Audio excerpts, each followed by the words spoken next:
4장. 선지자의 제자들의 아내 중에 한 여인이 엘리사에게 부르짖어 이르되 당신의 종 나의 남편이 이미 죽었는데 당신의 종이 여호와를 경외한 줄은 당신이 아시는 바니이다.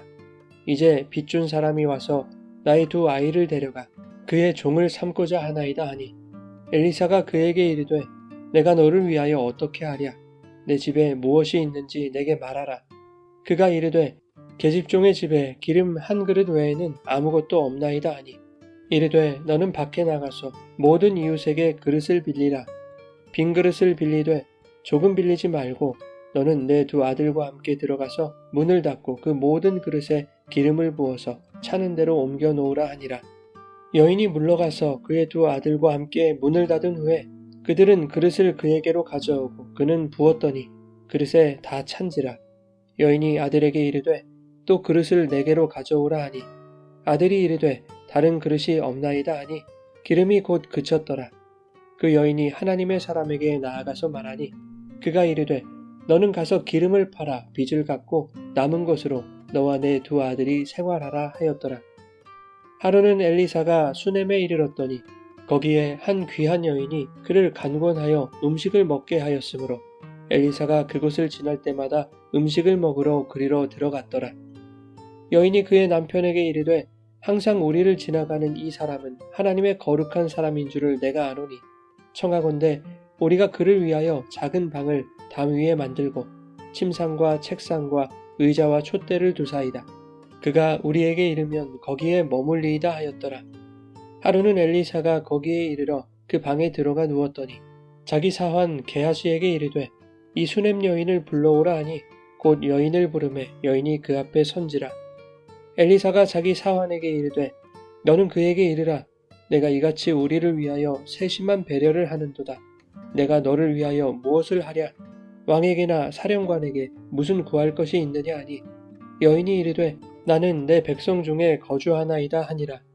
엘리사가 이르되 그러면 그를 위하여 무엇을 하여야 할까 하니 게하시가 대답하되 참으로 이 여인은 아들이 없고 그 남편은 늙었나이다 하니 이르되 다시 부르라 하여 부르매 여인이 문에 서니라. 엘리사가 이르되 한 해가 지나 이때쯤에 내가 아들을 안으리라 하니 여인이 이르되 아니로소이다. 내 주 하나님의 사람이여 당신의 계집종을 속이지 마옵소서 하니라.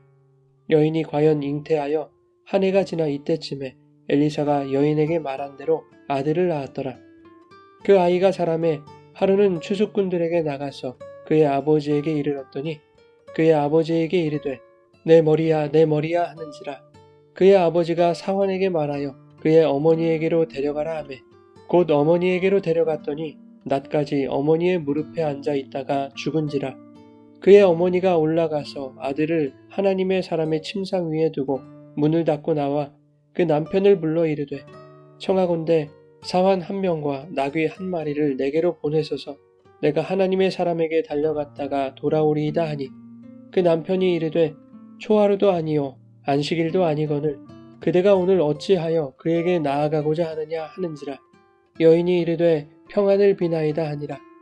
이에 나귀의 안장을 씌우고 자기 사환에게 이르되 몰고 가라. 내가 말하지 아니하거든 나를 위하여 달려가기를 멈추지 말라 하고 드디어 갈멜산으로 가서 하나님의 사람에게로 나아가니라. 하나님의 사람이 멀리서 그를 보고 자기 사환 게하시에게 이르되 저기 수넴 여인이 있도다. 너는 달려가서 그를 맞아 이르기를 너는 평안하냐 내 남편이 평안하냐 아이가 평안하냐 하라 하였더니 여인이 대답하되 평안하다 하고 산에 이르러 하나님의 사람에게 나아가서 그 발을 아는지라. 게하시가 가까이 와서 그를 물리치고자 하매 하나님의 사람이 이르되 가만두라. 그의 영혼이 괴로워하지만은 여호와께서 내게 숨기시고 이르지 아니하셨도다 하니라. 여인이 이르되 내가 내 주께 아들을 구하더이까 나를 속이지 말라고 내가 말하지 아니하더이까 하니 엘리사가 게하시에게 이르되 내 허리를 묶고 내 지팡이를 손에 들고 가라. 사람을 만나거든 인사하지 말며 사람이 내게 인사할지라도 대답하지 말고 내 지팡이를 그 아이 얼굴에 놓으라 하는지라. 아이의 어머니가 이르되 여호와께서 살아계심과 당신의 영혼이 살아계심을 두고 맹세하노니 내가 당신을 떠나지 아니하리이다. 엘리사가 이에 일어나 여인을 따라가니라. 게하시가 그들보다 앞서가서 지팡이를 그 아이의 얼굴에 놓았으나 소리도 없고 듣지도 아니하는지라. 돌아와서 엘리사를 맞아 그에게 말하여 아이가 깨지 아니하였나이다 하니라. 엘리사가 집에 들어가 보니 아이가 죽었는데 자기의 침상에 눕혔는지라. 들어가서는 문을 닫으니 두 사람뿐이라. 엘리사가 여호와께 기도하고 아이 위에 올라 엎드려 자기 입을 그의 입에, 자기 눈을 그의 눈에, 자기 손을 그의 손에 대고 그의 몸에 엎드리니 아이의 살이 차차 따뜻하더라.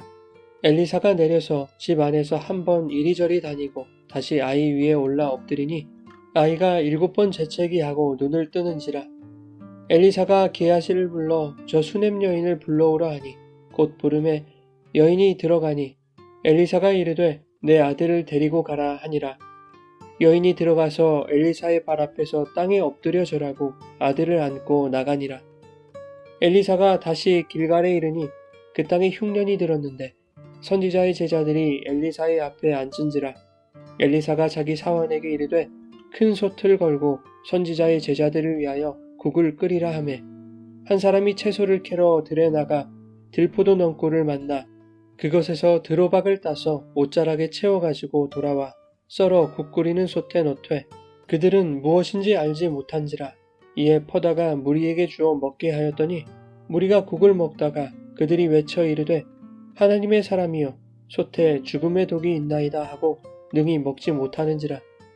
엘리사가 이르되 그러면 가루를 가져오라 하여 솥에 던지고 이르되 퍼다가 무리에게 주어 먹게 하라 하매 이에 솥 가운데 독이 없어지니라. 한 사람이 바알 살리사에서부터 와서 처음 만든 떡 곧 보리떡 20개와 또 자루에 담은 채소를 하나님의 사람에게 드린지라. 그가 이르되 무리에게 주어 먹게 하라. 그 사환이 이르되 내가 어찌 이것을 100명에게 주겠나이까 하나 엘리사는 또 이르되 무리에게 주어 먹게 하라. 여호와의 말씀이 그들이 먹고 남으리라 하셨느니라. 그가 그들 앞에 주었더니 여호와께서 말씀하신 대로 남았더라.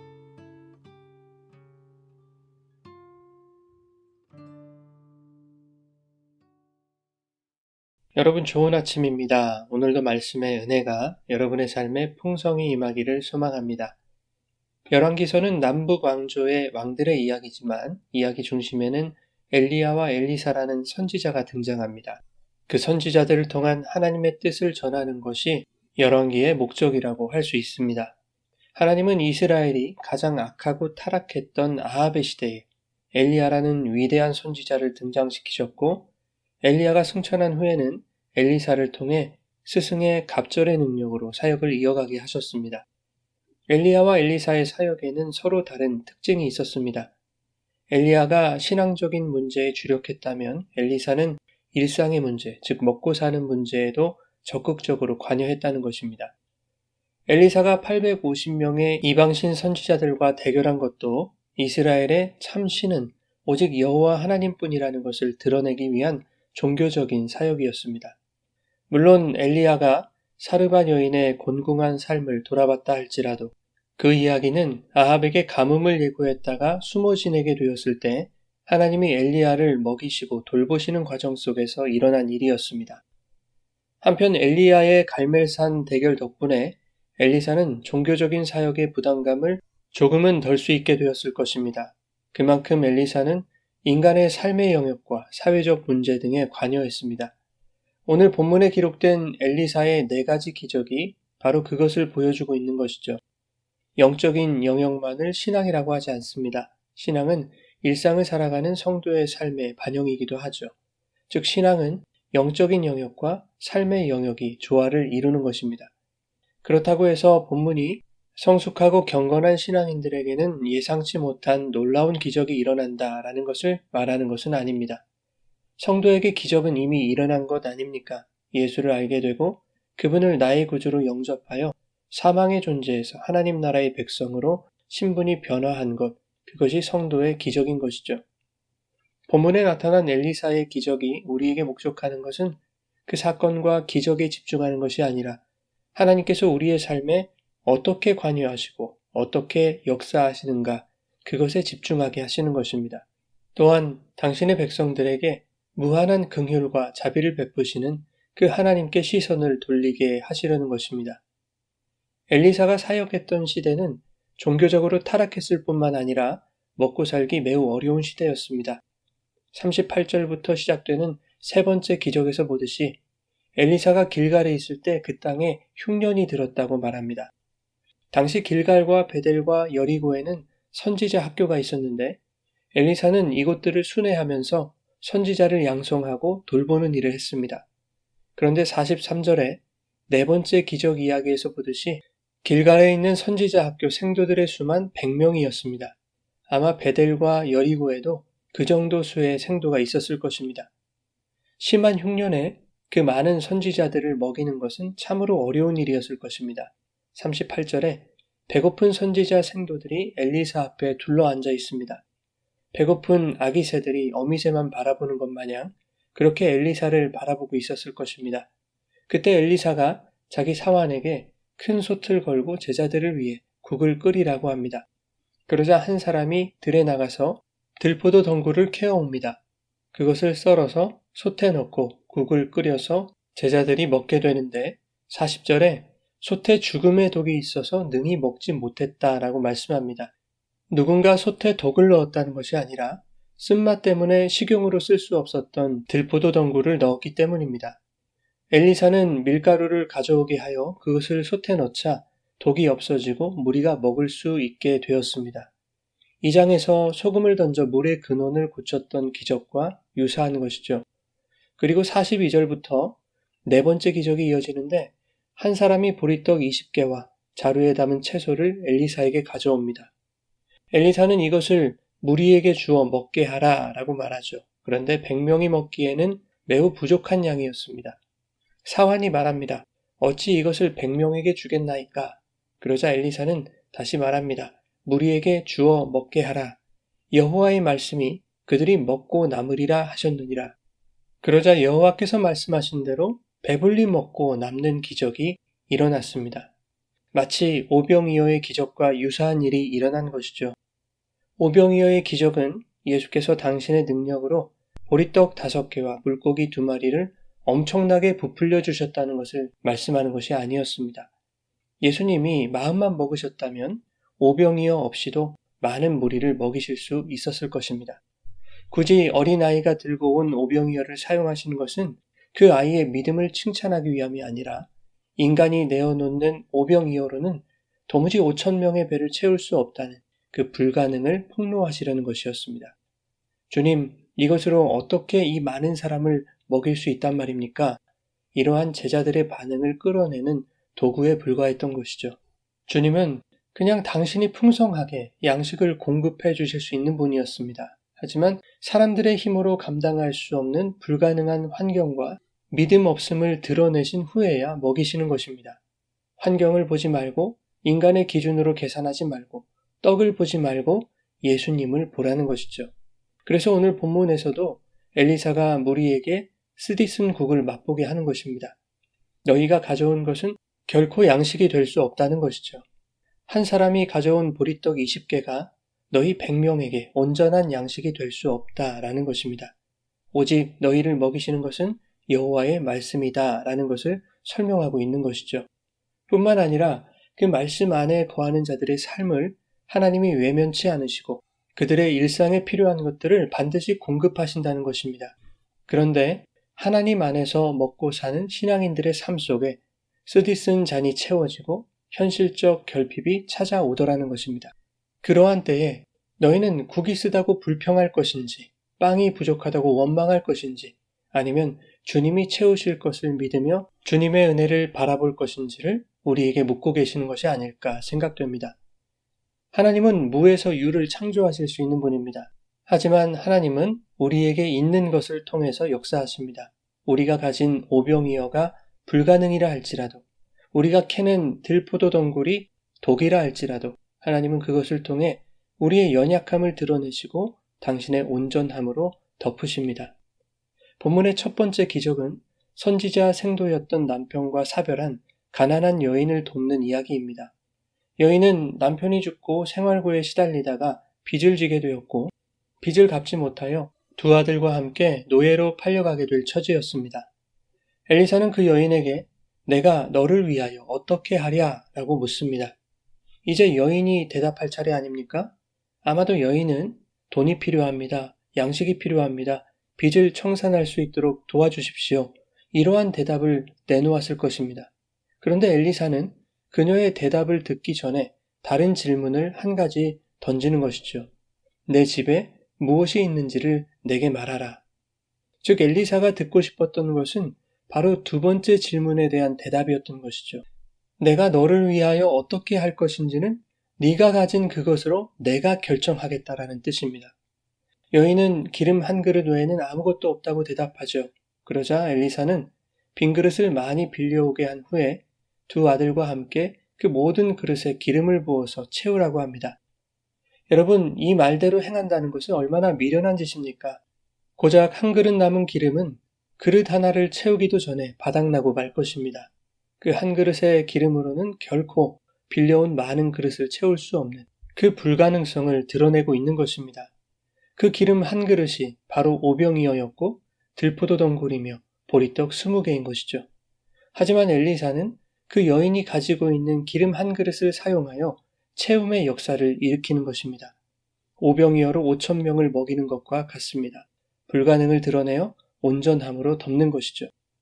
엘리사의 말대로 기름을 붓자 놀라운 일이 일어났습니다. 빌려온 그릇들에 다 차게 되었다는 것이죠. 엘리사가 여인에게 말합니다. 너는 가서 기름을 팔아 빚을 갚고 남은 것으로 두 아들과 함께 생활해라. 내가 너를 위하여 어떻게 하랴? 이 질문에 대한 대답이 이미 엘리사에게 있었다는 것이죠. 그리고 엘리사가 행하고 있었다는 것입니다. 성경에서 기름은 성령을 상징합니다. 지금 여인에게 성령이 채워지자 그 성령으로 빚을 갚게 되는 그림이 그려지고 있는 것입니다.